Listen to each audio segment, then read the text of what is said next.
We'll start now. Yeah. Okay. That's fine. So, okay. Maybe I just maybe wait a little bit for all people joining our live. So, now I understand. Maybe it's holding like Probably. probably still on.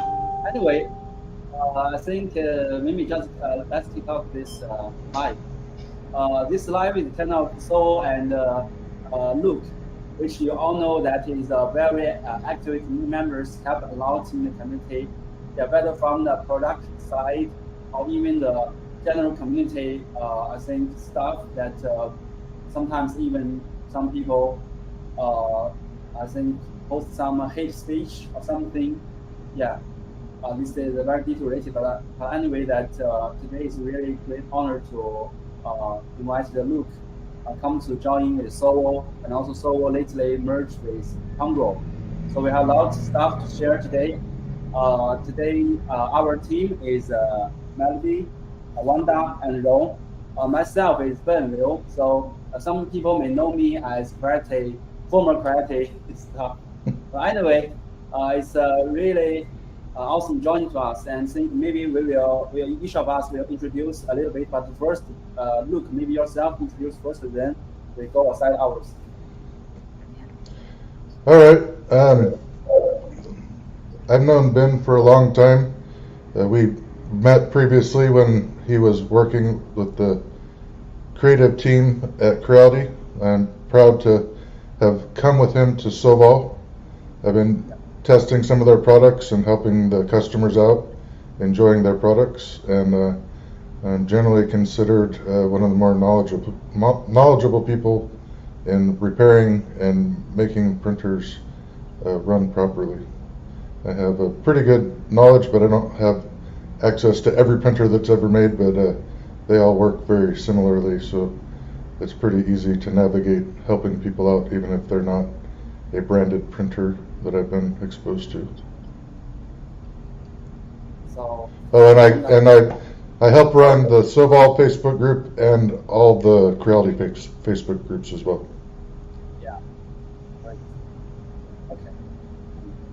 Okay, and hello everyone. This is Wanda. It's first time to see you, Luke. Nice to meet you. Currently, I'm focused on the making content and on Instagram and TikTok, and we used to print some 3D models that related to food. Yeah, and because there's a video that caused some controversy. Yeah, and so I want to talk about the 3D printing and the food safety. Yeah, whether the prints can be used for food or not. Yeah, and it sounds like a topic series. Yeah, but I'm not academia, but I just want to how you guys think about it. For example, we used to print a bowl, which is used to wash fruits. Yeah, and when we post it on Instagram and TikTok, there's caused lots of controversy. Yeah, some people just like, oh, it's really disgusting, and he can't bear that. Or someone was like, oh, it's funny, and you can receive it a 3D printing model that used to wash some fruits or take some foods. Yeah. And what do you guys think about it? Can you receive a 3D printing model that used to wash fruit or take some foods? You hit the nail on the head as far as the community treats 3D printing parts with food. There's two communities. One that says yes, if you're careful with washing, or if you vapor smooth it, like use ABS and vapor smooth, so that there's no layer line voids for food to go into. maybe is okay. And some people spray on product to stop the voids so that it can be washed. Yeah. But much controversy. I know that the people that make, in the US, that make cookie molds, they very much like using 3D printers. But every time it comes up in the group, there's argument. Not food safe. I've been doing it for years. Not food safe. It goes back and forth. But Yeah. I think we should let them know that they should be aware that there is a hazard if not properly cleaned, and an inherent area for food to get caught on a basic PLA print. But I think they should be able to decide on their own their wishes with what they want to do with their prints. Yeah. So there are two concerns on my side. One is the layer lines, and another is the Teflon. We used to use Teflon tube for wooden type extruder, and some is still existing in their hot end, like the through tube. Mhm. Like they use much short Teflon tube. So I'm wondering about if there is some Teflon that use the material and they will like lose your food if they have a direct contact. Mhm. Oh yeah, I think the latest the hot one is the cocoa print, right? Yeah. Chocolate print. Yeah. I think latest the interesting part is that someone, I think it's also very famous. She attended every maker fair meetings, how cocoa print. They print chocolate. The chocolate printers? Yeah, chocolate printers, and I think her company should be grow.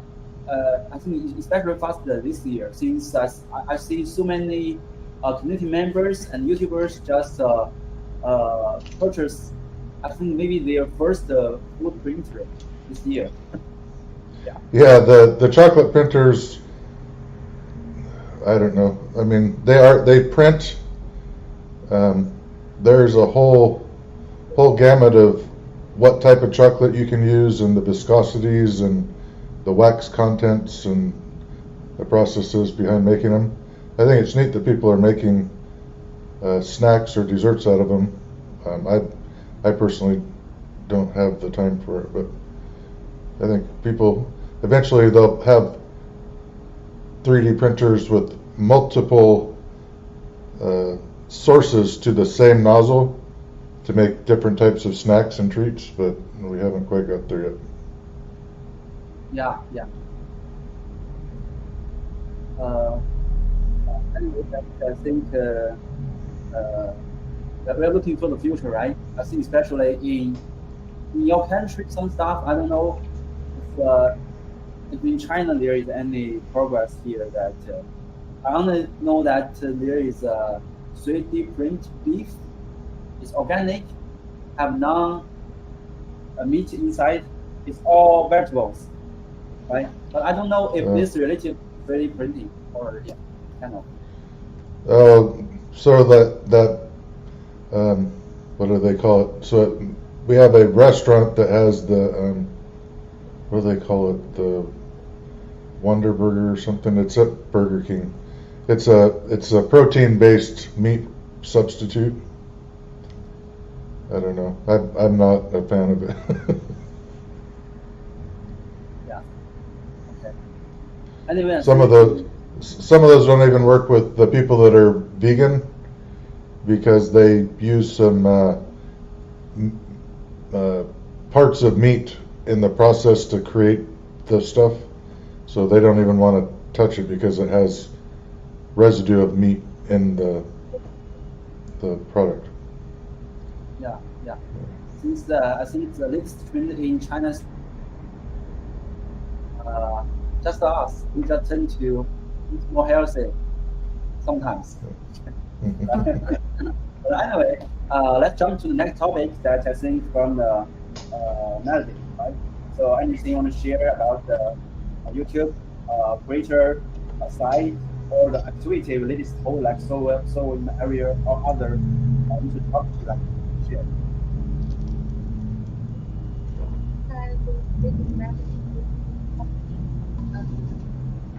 We have been talking before when we prepare some stuff for ERR, right? And today, for me, the topic I want to chat with you guys is that I have seen many posts or many comments in Twitter or YouTube, and many YouTubers then say 2023 is clipper year and 2024 is color year.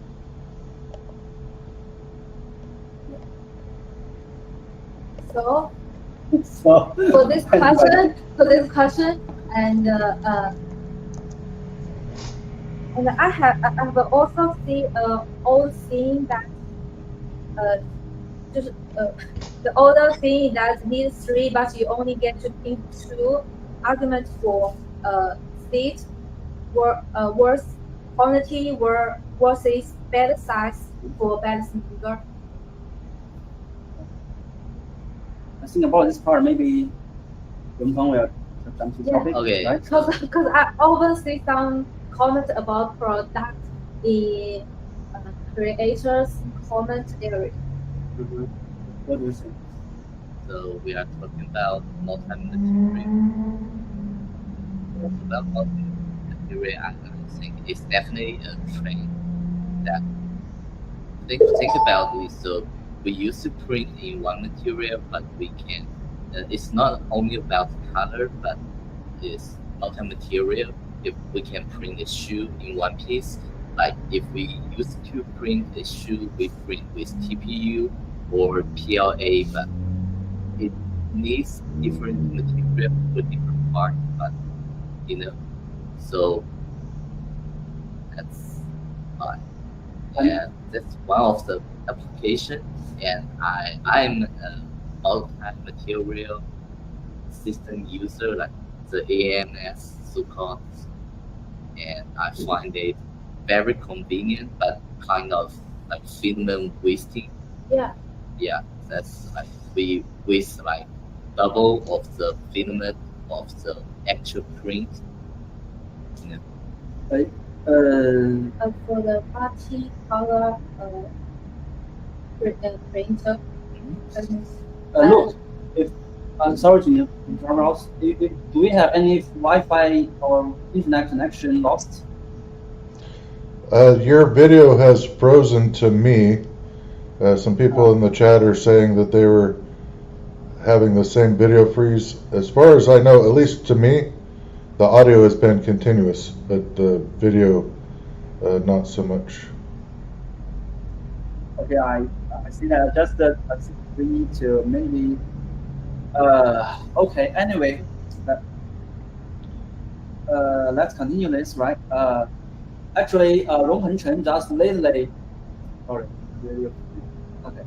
So Rong Hen just listed about the bamboo A1 combo. The combo. Yeah. So it's really interesting, right? Yeah. We are excited to see what we will find out. So, any thoughts on this, Luke? All right, so I heard him talking about your video just caught up. I heard him talking about the multi-material,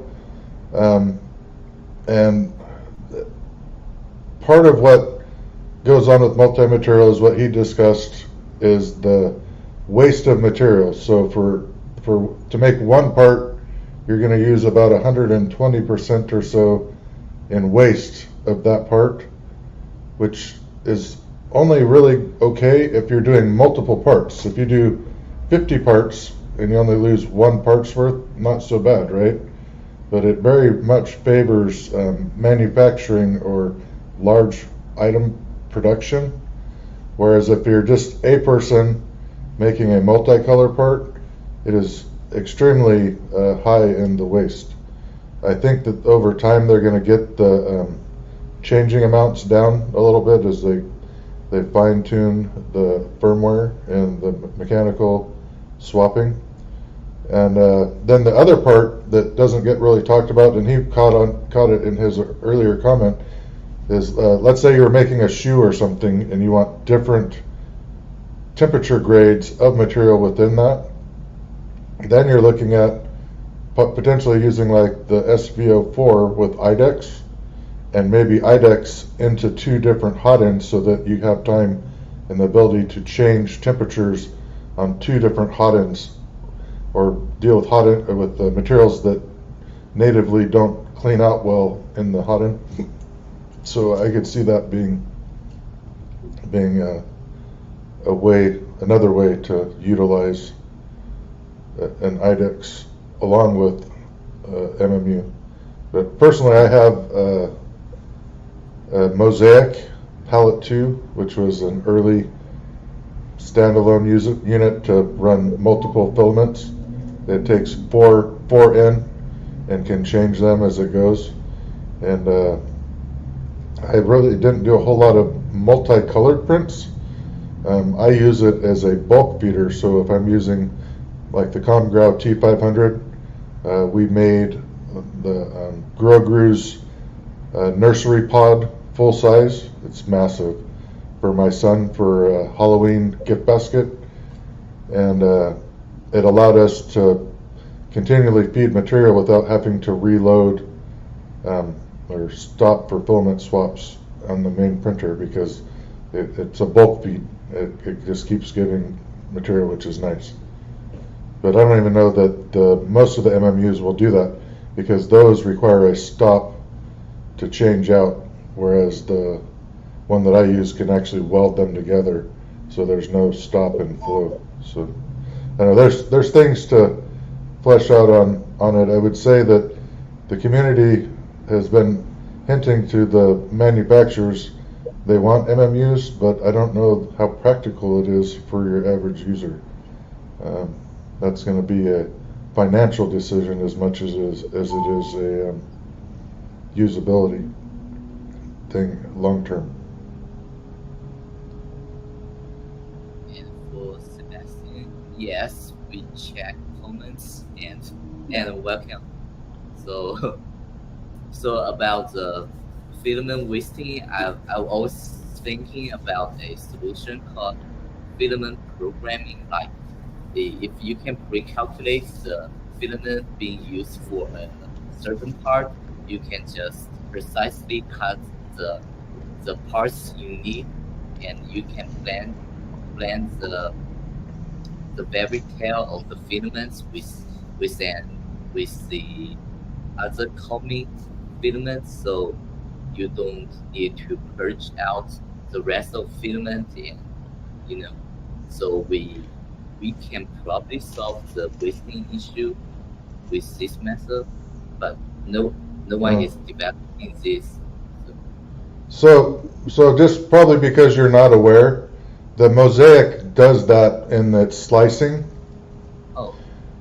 So it calculates how much it needs for each color, but because you're bringing different colors into the melt zone, even if you introduce one color at the technical right time, you still have to have time to push the blended colors, because it will blend together out till it's clean in the new color, and that's where that wasting comes. Whether it happens in a print block or just as what does Bamboo call it, the poop chute? But either way, you have to waste some material to transition colors, otherwise you end up with blended colors. Yes, so I'm okay with the blending, like we use hue fork, right? But it's on 2D dimensions. It's on 2D, but how about we apply it in 3D? So I'm sorry, I haven't kept up with the concept that you're developing.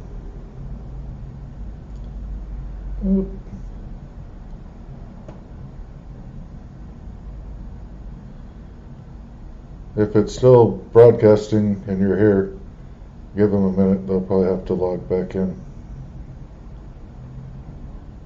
There they are. Sorry. You're back. Yeah, Okay. we're back. So sorry, I was talking about the like Q4 in 3D. We lost you there for a little bit. So how about now? How about now? Can you hear us? Yes, I can hear you now. Okay, great.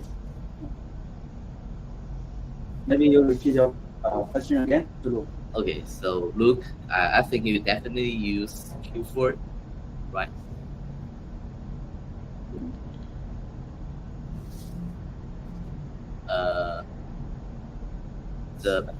So it transfer a 2D picture into a printable STL.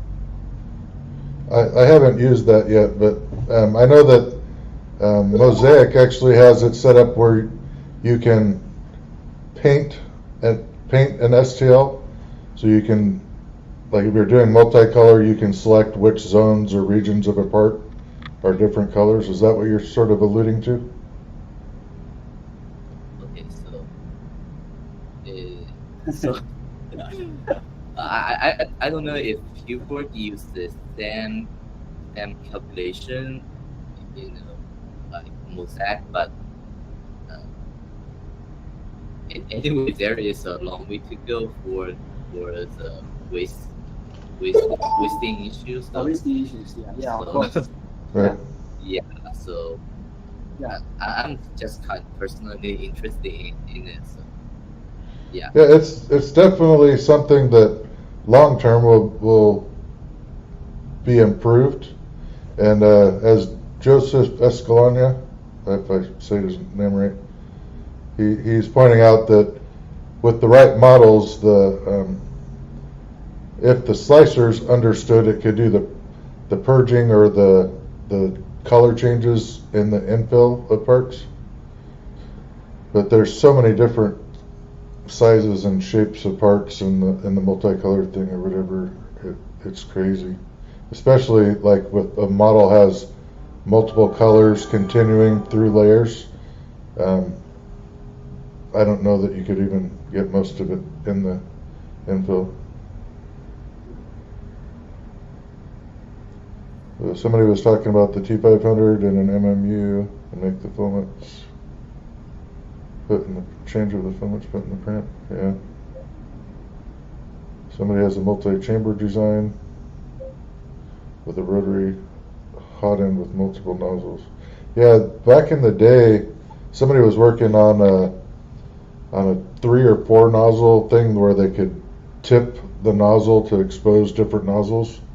And that was sort of effective, other than we get the material is flowing when it's hot, right? So those other 3 hot ends, when they're brought into bear, still have to purge or wipe and clean up to be primed to start printing, which is a whole nother challenge. I would suppose if you had some way of creating a mechanical stop or something over the end of the nozzle to leave it fully primed, if somebody came up with something like that, it might help. But yeah, there's a lot of stuff to be figured out to less wastefully multicolor or multi-material print. I think most of the inroads are going to start in the multicolor, and then once we learn the multicolor well, then the multi-material will be the next challenge, especially when materials have different temperatures of melt. As an example, I'll give you a tough one.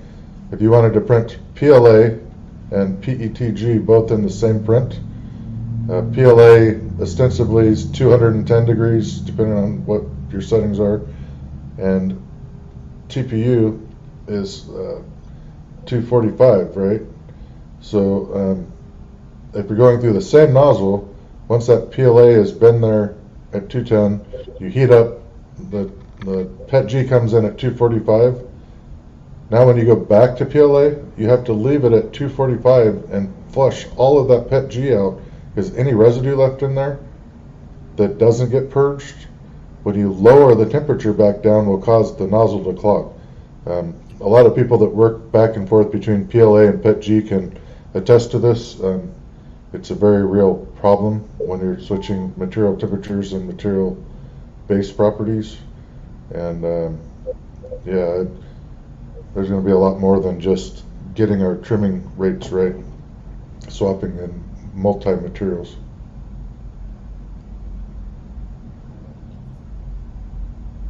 So for multi-material, do you think the Prusa XL is a smart solution, like multi-extruder and hot ends?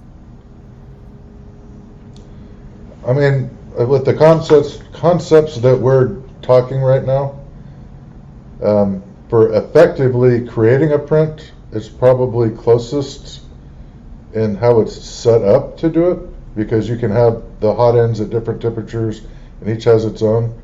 You're still going to be wasting from that purging that we have to do and stuff, but it's probably the closest to true multi-material, multicolor that you're going to be able to do currently. But yeah, and then we can also introduce the concepts now of certain plastics bond to other plastics better than others, and there'll be a whole learning curve about what can be printed to other things to maintain a bond long term and not, right? So that'll be a whole other layer of this multi-material sandwich. And I think I have some stuff. I just checked this YouTubers like CNC Kitchen and other people. They kind of make some stuff related to multi-color printing, but not the process, but the end result, that waste. So they try so many ways to kind of maximize the usage of the waste. What do you think about that? And what do you relate to handle your waste? Not the multicolor, but the failure. Yeah, the failure rates. Yeah, so yeah, there's been a pretty strong interest in the community for those that don't want to just throw their waste materials into landfills. Yeah, that being said, the people that are coming up with ways to either use silicone molds or other things to heat the waste up and create secondary products with those, I think that's a really smart way to not be just necessarily throwing your materials into the landfill. I personally, I don't have the time to dedicate to that, so my local landfill is receiving all of my waste. I just don't have the time to try and hold it and process it and reconsolidate it to be new filament. It's just not practical at the moment. So I'm reading this in custom. Yeah. Yeah. Somebody mentioned the T500 would be a nice IDEX option. Yeah, I didn't really look underneath the bridge, but with the replaced X gantry, you could almost pull it off, and that would be sort of neat. But unfortunately, Matt, I think it is Matt German.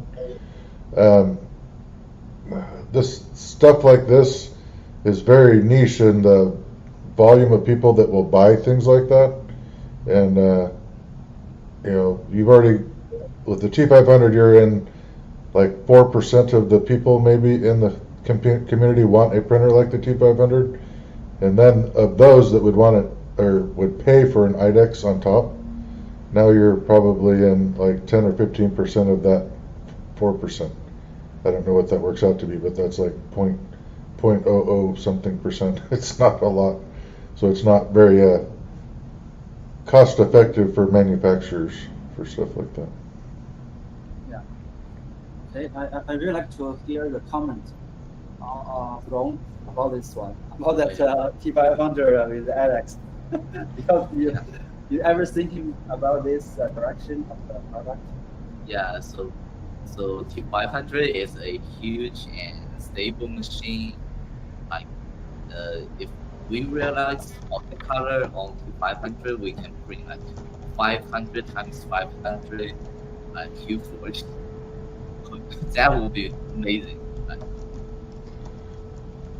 So Yeah, think and of you. I think it would be if you're gonna do IDEX, and if you're gonna do like I talked about, where you have a print farm where you're gonna make many parts to minimize the waste per part ratio, then a T500 is a great platform for it, for sure, right? Because you can do, let's say 200% more than your average 220 by 220 bed, or is it 4 times? Be 400% more, I think is what it works out to be. But anyhow, yeah, that would be the one to do that kind of stuff on if you're a manufacturer and making tons of multicolored parts for Etsy or whatever your end use is. All right. I think maybe like to bring another thing that not related products related, but somehow that at least people talking about the hype of A1, and even some YouTubers said that yeah, it's awesome, but you need to make sure you have the very specific need for that. So Yeah. I think from customer perspective, what do you think about this? Because they said now if you open the YouTube, you see every people have this A1 and said it's awesome. What do you think about that? From customer side, anyway. Yeah. So I'll be the old codger in the room and point out that almost everybody that's a content provider that's so excited about these things, they're generally getting their product at free or reduced price, and that enthusiasm probably wouldn't be there if they were paying their own money for filament and the extra cost of the MMU. So you do you. I think that there's a lot of people that will have fun with MMUs. I think we should continue to develop them.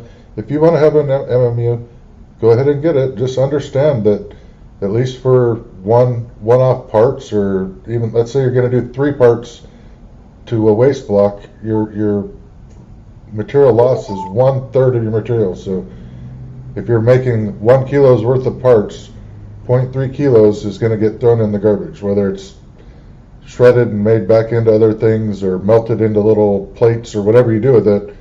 It's going away. It'll never be used, and that can be expensive. I mean, your cost to part ratio is changing as well. So just be educated in what you're getting into, and then also a side thing to this is, and this is just me being the pessimist from doing beta testing and stuff, some of these systems haven't been very well fleshed out for longevity of life of service, and I think we're going to end up with people that have MMUs that have dedicated parts that are not readily available, that aren't going to be serviceable in the next 3 to 5 years because of we're at that initial stage. So put that into your how about I want to have the goodie budget, and decide if it's for you or not. I mean, if you want to have one, I think everybody that wants to have one should have one. Absolutely. But there are downsides. Yeah. All right. Yeah.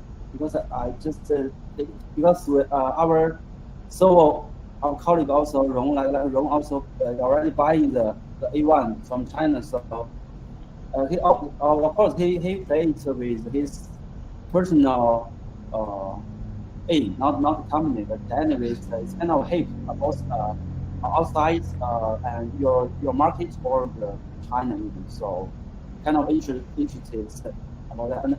And also one thing that I want to say that well, personally, you know, so also not a short time. So what do you think the best thing we so as a whole need to learn from the BMU or other companies from our product side or even digital technology? Based on our situation, we have product that kind of maybe kind of fall behind a little bit. Yeah, what's your suggestions? And sorry, between reading the side comment and a little bit of internet blocking, I didn't get to understand everything you said. Fraser, it's unfortunate that you've been down for a little bit. They've given you information to contact them to try and make you whole. If you need any help in quantifying your issues, also you can include me by just contacting me directly at Luke Hatfield on Facebook, and I will also assist you with that. But yeah, so I'm sorry, Ben, I literally didn't understand what you said because the audio was chopping. Oh, I just said that based on Sovol's latest situation, that actually people just I see the comment that people said that about the SV05 with linear rails, it's the linear rail and Pulse Y. We're already working on it, and it should be coming very soon. Except that, because everybody already doing that. So except that, what do you think the first priority start for someone need to learn or to accomplish from other companies like Blackbook? What do you think? Okay, so I'm going to expose myself here to a little bit of criticism in the community. So, and this is going to reflect just as much on Creality as it does Sovol and everybody else. There's this impression that linear rails are so much more superior for 3D printing, yet the reason that the CR10 and all those early printers printed so much better than the printers that had linear rails early on is because the POM wheels, the wheels that they write on, are vibration dampening. That's why their part finishes can be so pristine as compared to a linear rail driven printer. Now the community is, the modders and the people, they're like, oh, this must be better, give us this in our product. But those rails can wear out in a shorter service life than those wheels will.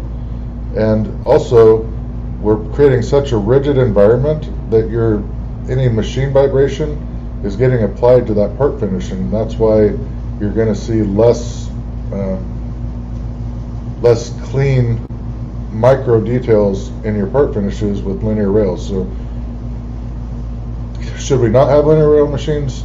I don't know, but you have to understand that you're trading this dampening or softening effect of the wheels when you go to linear rails, and you're giving up longevity.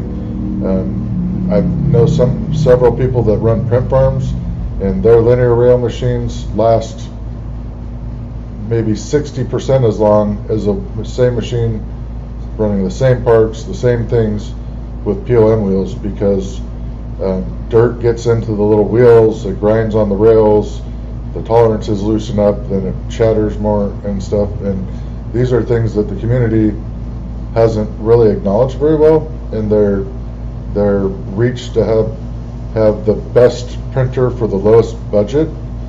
They're pushing the cost of the materials down, but now getting something for themselves that they may not want.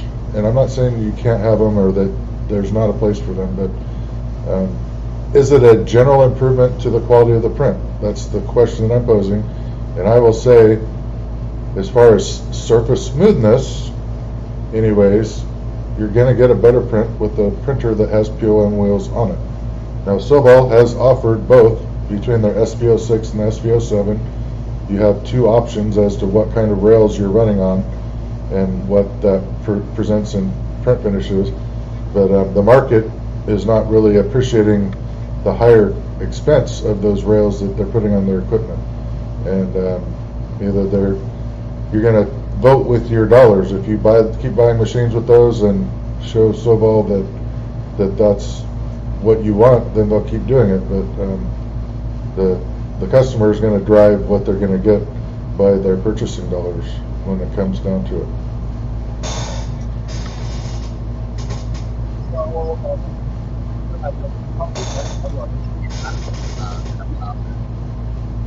I want to talk about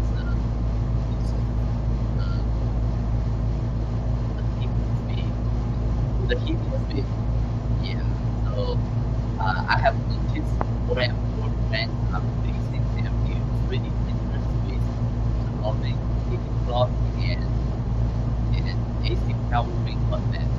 So I'm talking about like Reality K1 One Max.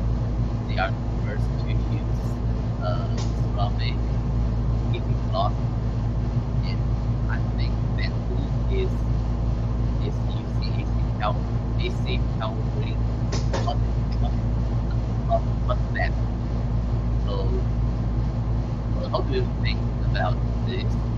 Is this a trend that the community demands faster heating experience?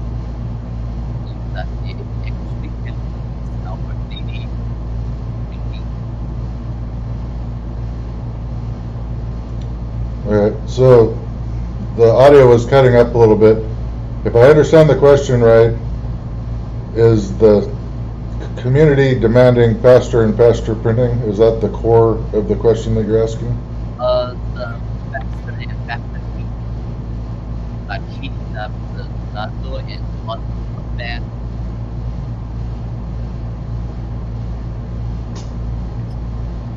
I'm sorry, it keeps, I'm losing some of the audio.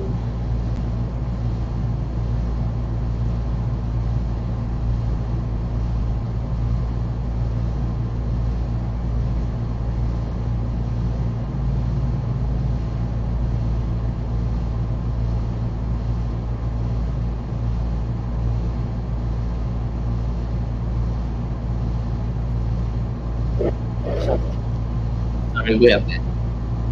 You're back. Yeah, back. Yeah. Okay. Yeah. So you're talking about speed of heating and also speed of printing, right? Only the speed of heating.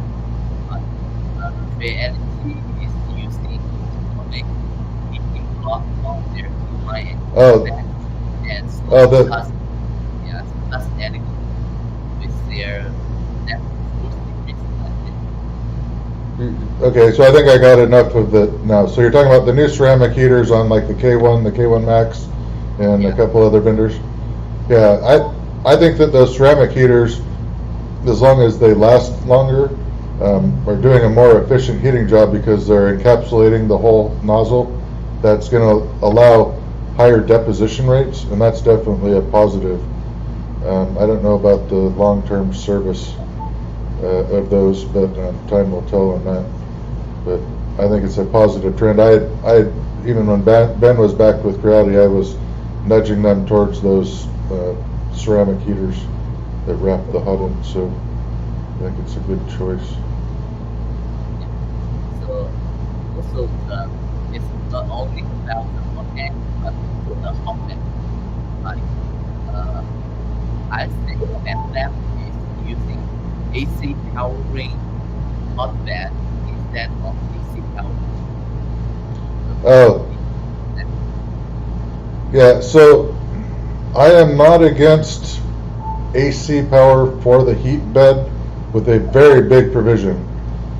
The machine has to be set up so that the grounding is proper, that if something happens that it short circuits the thing. You almost have to have a built-in circuit breaker within the printer and everything wired properly, otherwise you're creating a very big health risk.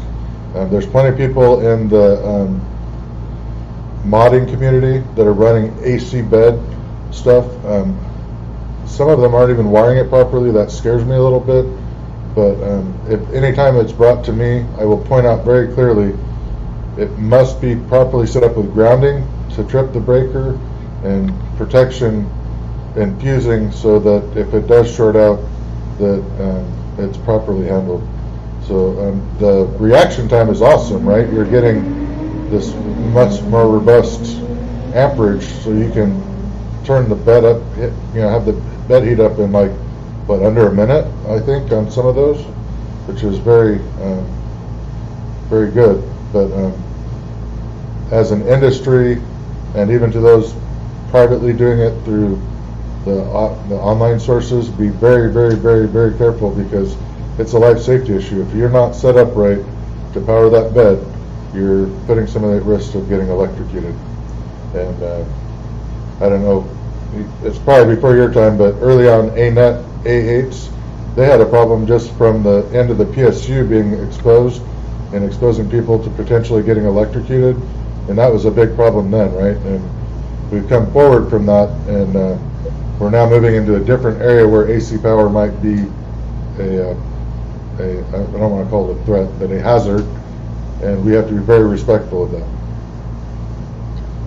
That makes protection is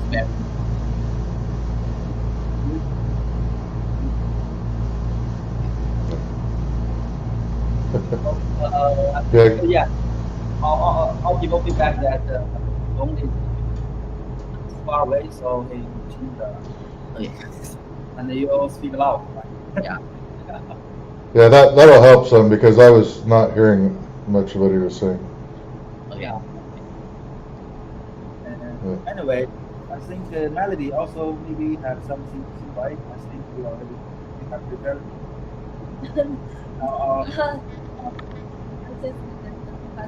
Yeah. Row has gone that day, right? Yeah, So yeah. I'm Stay just here. curious. I'm just curious, what's your experience of this machine? So I have watched a review video in YouTube, and okay. It's all right. okay, Yeah. so it's a very finished product. Like it has its own app, and the connection is very stable, and the instruction is like very finished that you can follow every single step.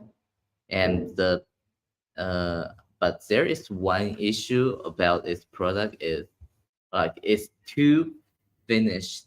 Like I got problem with my hot end semester, and I need to replace it. I have just unscrewed more than, I think, 20 screws, and I still cannot find where the semester is. So it's more complicated for customer to to maintain the very best situation of the printer. Like for an industry, we just like it takes like 10 minutes for me to replace the semester, but I think it takes like an hour for me to replace the semester for A1. That's one issue come with the bare finished product. So Maybe it's open source, so there are no room for. I think the maintenance is not too much about the open source issue, but yeah, I think but apparently don't want the customer to like to replace their parts. I can see I have a good example that so that the famous A1 kind of like an iPhone. When it works perfect. It's the top of the top, but when it have problem, only Apple can fix it.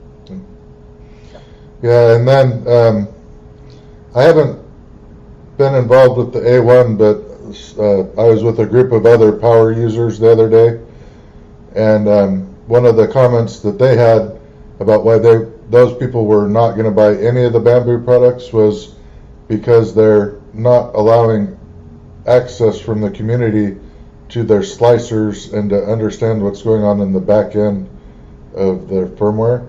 And that is going to be a thing that plays out for them over time. They're going to have to decide if they're going to truly open source it and allow the community that access, because I personally think that it's going to hurt them if they do not get the community help on it. They've done a pretty good job of reacting to user problems, but that's also creating its own problems with that. I think right now they're at the 6th iteration of fixes at manufacturing for their other products, and that makes 5 other generations of parts that they have to sort through when somebody comes in and says, I have a problem. Now you have to identify which generation of printer you have. So there's backs and forths on what's going on. Creality had the same thing happen with the K1. They fixed some issues with the K1 and the K1 Max, and now they're walking those back and catching them up. And it's a legitimate thing as you try and make it right for the customer, but you're creating some other issues long term in servicing by having different generations of parts available.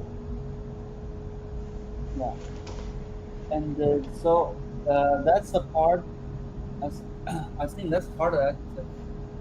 Where I think inside company, personally, I myself debate a lot that we also follow the trend that make it a smaller, smarter, slick design, and more consumer electronics type. Always just for the differentiation, we do the DIY stuff. Okay, this should, I think this should be core of the Sovol that we cannot make this DIY stuff. It should be easy to use, but its core is to be frank speaking, you need to assemble. You need to tune in. You need some learning curve. It's not like that, because maybe Sovol is small, and we will have that resources to follow up the other people. We don't follow other people. Our product is lame and maybe just fall out. But maybe if we just continue doing this DIY ideology stuff, and we think we maybe could survive at the differentiation. It's a small share, but it's why customer choose Sovol. Because if you go into the easy way, the older stuff, that's the Bamboo, the P1P, the rather A1 or the practice K1. Yeah, you just doing that. So that's what my argument of inside the company that, but still another boss, and that's my thoughts. Yeah, there's a desire within the community, especially for those that are more the printer is a tool, not a hobby. So because we have different classes of users, right? There's some people out there that are using printers just because it's fun to print. And then there's other people that I'm an artist and this is a tool and I just want to set it up and I want it to go. And we're starting to get close to that with these more refined systems, whether it's Bamboo, the K1. You have some stuff that we haven't announced yet that's leaning that way. But there's going to be a few of these that are going to do really well, that where a school or other places can buy it and use it. Hopefully it won't need a lot of service, but if it needs serviced, it won't take a lot of effort to service, and it's going to take time to work your way into that. I don't know that there's an engineer out there and a budget at the race to the bottom, which is what we have. A lot of people lose sight of that fact. You're making printers right now that retail for $200 to $400 that 7 years ago would have cost $5,000 to $10,000 to have anything close to what we're doing right now. And I think at some point the community needs to come to realization that we're getting close to that threshold, and now we're going to be value adding, and there's probably even going to be a push back up in price to get that level of serviceability, reliability, durability of parts. The price is going to have to start coming back up, and I'm sure that there's a lot of people who aren't going to be happy about that, but that's how this curve is going to go. We took that race to the bottom, and now we've leveled out, and now it's going to start tracking back up as we get exactly what people want, but they're going to have to pay for it at the point of purchase. Okay. I think thank you so much, everybody. Still stay to this. I'm maybe doing a little bit too late, right? Here. So anyone watching right now, you can ask questions and we'll answer. We'll answer now. Since I think everybody today join live, share their topics. I hope you all enjoyed. And so first question here is Facebook user randomness. Just join the stream. Have a random question. Will there be another box frame style printer released or an updated version of the S3 open at S5 and S6? S6. I loved it. Great value. Thank you. So I think maybe this is maybe first that maybe Ron come something on this. I think it's about When we are develop something, we zip our mouths. So yeah. So I asked people, right? So the answer is we can't tell you without cutting our professional throats. And I will put a comment out there that's not necessarily Sovol specific, but I've been dealing a little bit with Creality's new Ender 5 S1, and I think it's a pretty decent offering as well, but they're not selling in the market like one would have thought, because they gave the users everything they asked for. You know, the VL Touch, Direct Drive, all these things, but they're not selling. And I don't know if it's, I'm trying to figure it out on my own, but I think it's because it's right at that cusp of it needs Clipper also, and that might be the thing or whatever, but these are the things that the manufacturers are struggling with, whether it's Sovol, Creality, Bamboo, whoever, trying to match up that set of components, and the price to value is an ongoing journey, and hopefully you get a product that is a long-term winner. Occasionally there will be short-term losers, and unfortunately there hasn't been a lot of those. I mean, shoot, if you get right down to it, there's still people out there running around buying and using ANET A8s, and if they're doing that, they've already lost, because they got to spend so much time setting them up. They just didn't do enough research to find out what else is available. But anyhow, I know that all of the manufacturers in the end want to give the end users a quality machine, what they can within the budget restraints, and I look forward to continuing my work with Sovol, Comgrow, and the other companies as they refine their offerings to please the customers and also do good business.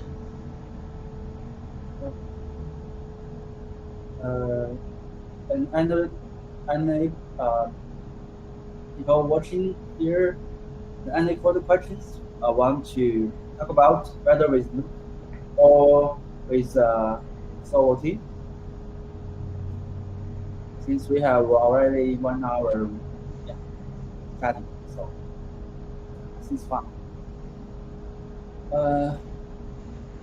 Oh, look, I forget you want to talk about the sphere of MMU, right? Yeah, we dug into the MMU out of order or whatever. I think we've sort of beat that horse to death. Cliff notes on MMUs. They're neat to play with.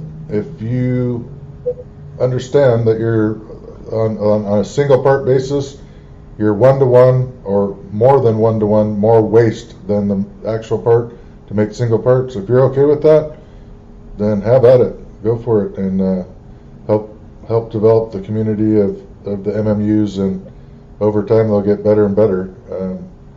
that being said, they're the best benefit to somebody who's making parts on Etsy or something like that, where you can waste once to do 50 parts or 100 parts instead of for one part, right? That's where they're going to shine. But if you just want to have cool multicolored parts and you don't like painting stuff, go for it. It's just going to cost you a lot of filament. And I think last but not least, that maybe you could share a little bit more about your progress of learning Chinese. I think this is a fun part. Put me on the spot. So I've recently had the aspiration to learn to speak Chinese, to be able to talk with my friends here, and I am at the very, very beginning stages of it. I've been learning how to count, and I can say a basic greeting, but over time I hope to get to a proficiency level where I can talk more technical things with the team and stuff, and then maybe one of these days if I get to go visit, I won't necessarily need an interpreter while I'm visiting to survive my visit.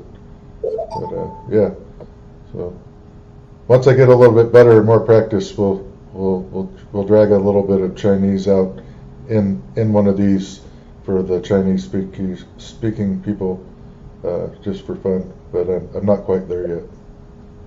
Yeah, because latest I'm reading a book written by the former Singapore president called Lee Kong Yew, right? If you heard of him, yeah.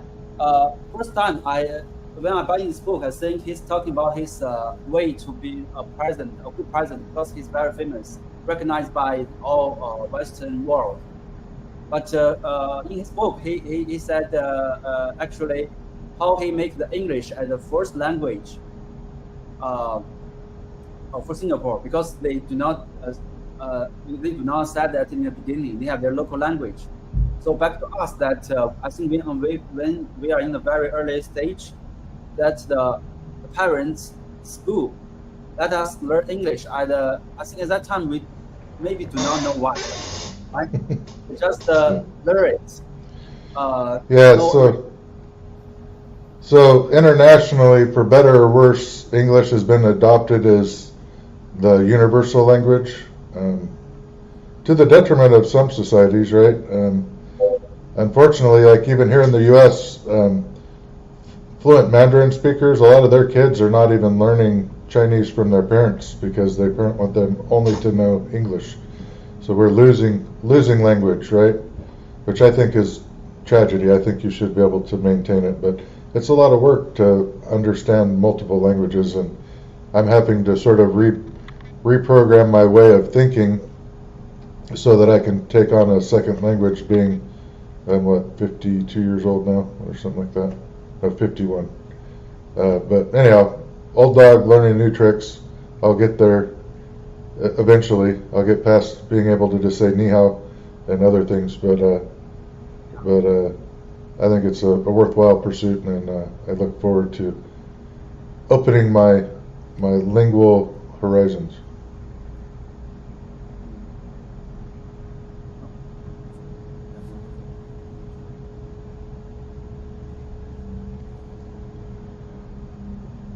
Okay. I think anyone share his experience? I think maybe Wanda, like how you learn your English, especially the oral of the oral exams. Yeah. A little bit more that your major, like in college.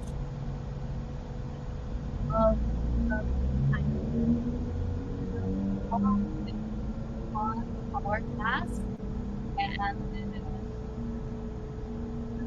think to learn our English, at first we need to listen to others, and then we can speak our English. It's really complicated. Melody.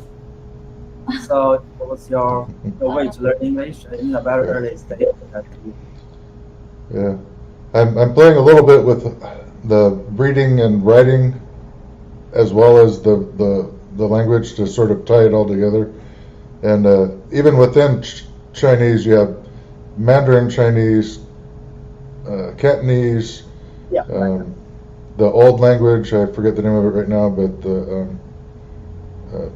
Fusionese. And then you have the standardized alphabet and the old alphabet and then the real old alphabet. And it's a little bit of a bit to digest working your way through it, but I think I'll get there. I've been working on learning to be able to count in English, or excuse me, in Mandarin. I think that'll help a lot because there's a use for being able to count, but it helps establish your thought process to think about things that way instead of for years I worked as a machinist and I worked with Japanese people, and I had learned as a machinist in U.S. measurements, and they had metric, right? So I learned quickly to convert inches to millimeters and back and forth, but over time, because I was working in a research and development shop, I found it more useful to just do everything in metric, and then I didn't have to do that conversion back and forth, but there's a learning period and a transition back and forth. But I think it'll be a fun journey. Hopefully I don't get eviscerated too bad when I butcher some words or whatever, but we'll give her a good run. And then I'm gonna give Ben some homework. I like the group talk, but we need to get you guys a mic that can sit in the middle of the table, and then you can speak to it instead of to the device that's sitting across the room. And I think that will make it easier for you to communicate, and we'll have a better conversation, and that might actually grow the interaction with the online community, because then we can develop on some of the questions they have a little bit better. Yeah, we do both mics in the already. Yeah, but we now figure it out, right? So I think next time. Yeah, we had that echoing going on, so it's going to be a figuring it out, and it's not easy. I mean, people see all these streamers that do it forever. There's always some teething pains of getting past your setups and stuff. But I don't know if Ben's made an official thing about it, but as much as we can, it looks like we're going to try and do this once a week on Wednesdays, which will give it consistency and also help with the audience being more aware, so they could be here to participate more, and it'll give the people that are watching this later that might not even watch it right now. We're doing this so you can have the level of access that an expert user like I do with the manufacturer to talk about things and help them understand you. So as it matures, hopefully that line of communication will open up more and more. So as long as you like watching people talk about printing stuff and stuff relevant to Sovol and Comgrow, and we're going to take on some general industry stuff. We're going to be doing it weekly. The time might change a little bit. We started 6 p.m. Pacific time this week, but I think long term we'll probably start at 7 p.m. Pacific. But other than that, it should be an every Wednesday thing for the foreseeable future. Yeah, thank you. Thank you so much for cover everything for us and the suggestions. But anyway, I really like to hear Ron's experience of learning English. Learning English. I think your English should be the best. No, English is fine. So we basically learn our English from our kindergarten. Oh, really? Really? Oh. So, yeah, in kindergarten. No, me. Okay. So, and I went to Ford, and take my bachelor degree. So I was forced to learn English. Okay. Yeah, before before starting in America, my English was kind of like Oh, so you improve English in yeah, the in United America. States, in America. Yeah, Not, I had to improve it. Okay. Yeah, in order to communicate with my professor visually. Okay. You know, so in, in in my classes, the professors always try to avoid to make Chinese student to talk because Oh, our Mm. English. Sorry, I'm not supposed to use curse word in this streaming, so ah, but you know that my okay. pronunciation is not Yeah. it's not that good. So Yeah. so our professors avoid it's always trying to avoiding us to talk, but I was trying to figure out how to improve my oral English. So I watch episodes and I speak with them. Like and I have some friends speak English and we keep talking and talking. That's why I kind improve my English a little bit. So that's Yeah, awesome. that's one of the things that I'm gonna, as I learn enough to speak, I'm gonna be leaning into my contacts that I know to help me talk a little bit every day to understand it, and I'll also be able to pick up on, am I using each of the 5 tones correctly and stuff. Having 5 tones really adds a whole nother dynamic to changing some of the words and what they mean. And just from a personal perspective, the way you do grammar is part of what I'm not struggling with, but having to learn, because you can say something and then the modifier at the end changes the tense, and that's something that you just have to sort of figure out on the way, I guess. But yeah, it'll be a fun time. I hope I get to the point where I can have a conversation without being struggling to understand, and it'll be fun. Yeah, I think this is a very interesting part of my life. That I have the song that is 2 years, like 2 years and a half, kind of. And when I just read lately, I read this book that written by the Singapore president Lee Kuan Yew, that some examples that how top people in the early stage. He said when he started learning Chinese, it should be his 40, 50. It's really hard.